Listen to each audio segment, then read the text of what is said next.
Friends எல்லாருக்கும் வணக்கம். இப்போ நம்ம பார்க்க போகுது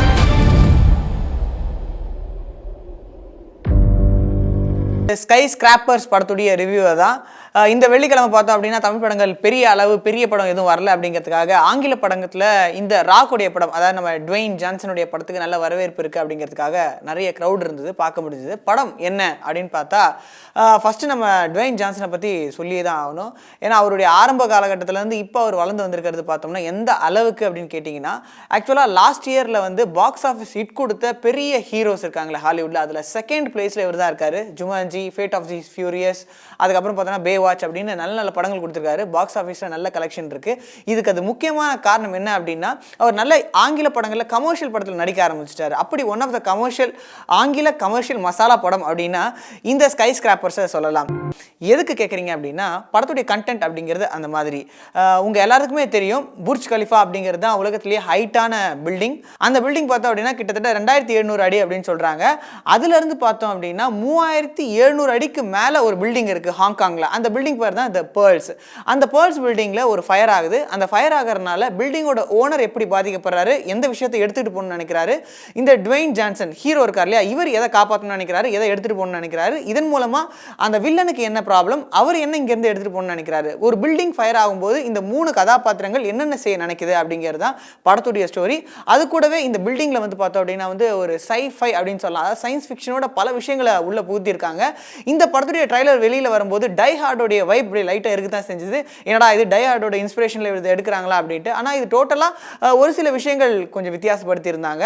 படத்தில் பார்த்தோம் அப்படின்னா வந்து ராக் டுவேன் ஜான்சனுக்கு வந்து ஒரு கால் இல்லாத மாதிரி காமிச்சிருந்தாங்க. அந்த பார்ட் கொஞ்சம் இன்ட்ரெஸ்டிங்கான பார்ட் தான். ஆனால் அது இப்படி அப்படிங்கிறதுக்குள்ள கிராஸ் ஆகிடும். இந்த படத்தில் அவ்வளோ ஹைட்டாக காமிச்சிருந்த பில்டிங், அந்த பேர்ல்ஸ் அப்படிங்கிற பில்டிங் உலகத்தில் அந்த மாதிரி ஒரு பில்டிங்கே கிடையவே கிடையாது. ஹைட்டான பில்டிங் நம்ம புர்ஜ் கலிஃபா தான். அது மட்டும் இல்லாமல் ஹாங்காங்கில் இந்த பில்டிங் இருக்கிற மாதிரி காமிச்சிருப்பாங்க.